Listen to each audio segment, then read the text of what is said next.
নমস্কার, আমি জ্যোতিষ সম্রাট বিনয় শাস্ত্রী। আজকে আমার ভিডিওর আলোচ্য বিষয় ধনু রাশি বা লগ্নের জাতক জাতিকাদের জুলাই 2026 কেমন যাবে। এই জুলাই 2026-এর 1 তারিখের গ্রহ সন্নিবেশ,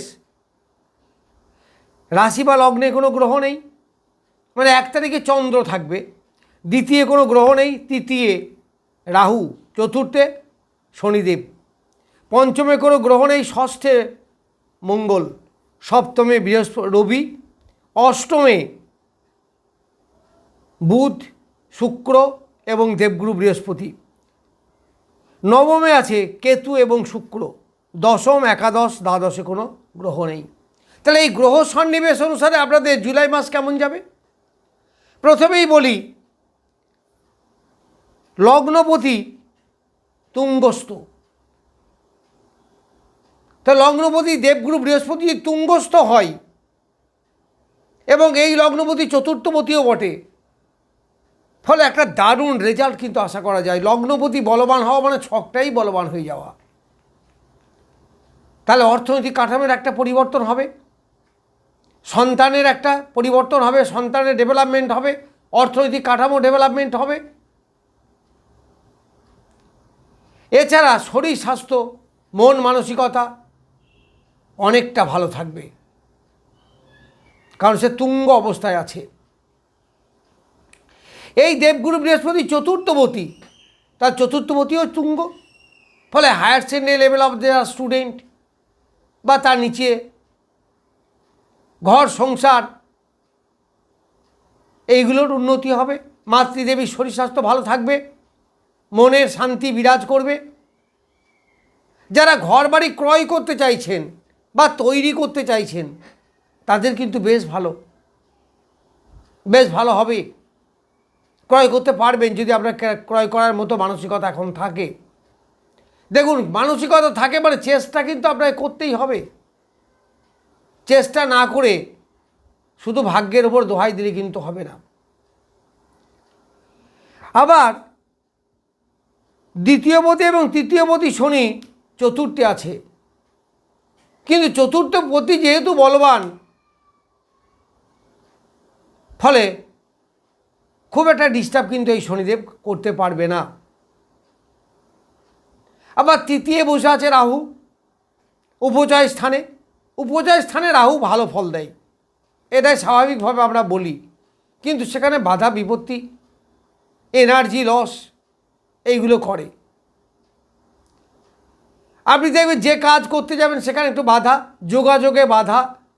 যারা হাতের কাজ করেন সেখানে খুব ধীর গতিতে হওয়া, ডেভেলপমেন্ট কম, এইগুলো কিন্তু একটু আসবে। তবে এগুলো প্রথম দিকে আসে, কিছুদিন যাওয়ার পরে কিন্তু এই বাধাটা প্রথমে একবার আসার পরে আর অতটা আসবে না।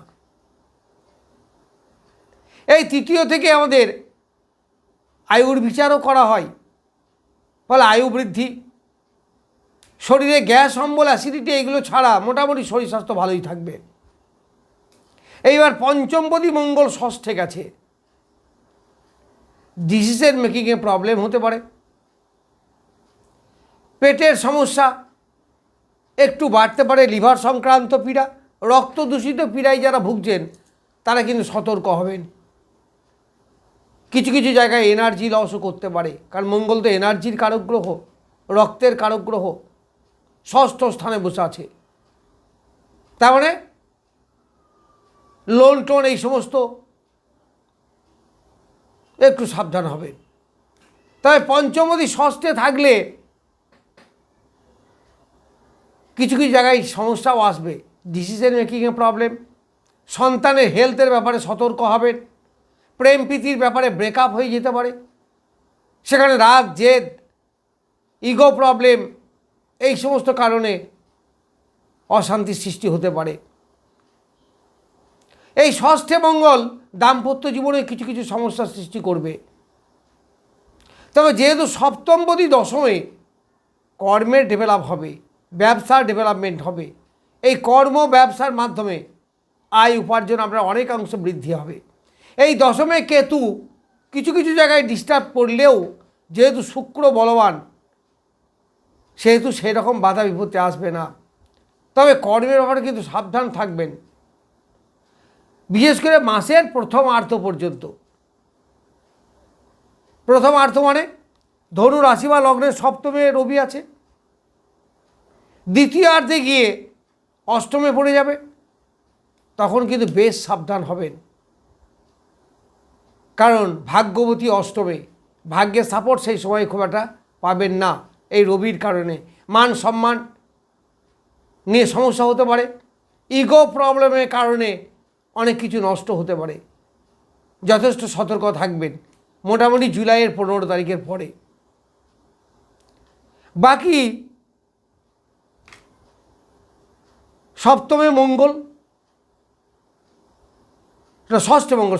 ষষ্ঠে মঙ্গল একটু শত্রুতা উৎপাত হতে পারে, জমি জায়গা নিয়ে প্রবলেম, থানা কোর্ট এইসব ব্যাপারে সতর্ক থাকবেন। যাই হোক, আমি ধনু রাশি বা লগ্নের জুলাই মাস কেমন যাবে সেই সম্বন্ধে কম বেশি কিছু বললাম। নমস্কার, আজ এই পর্যন্তই।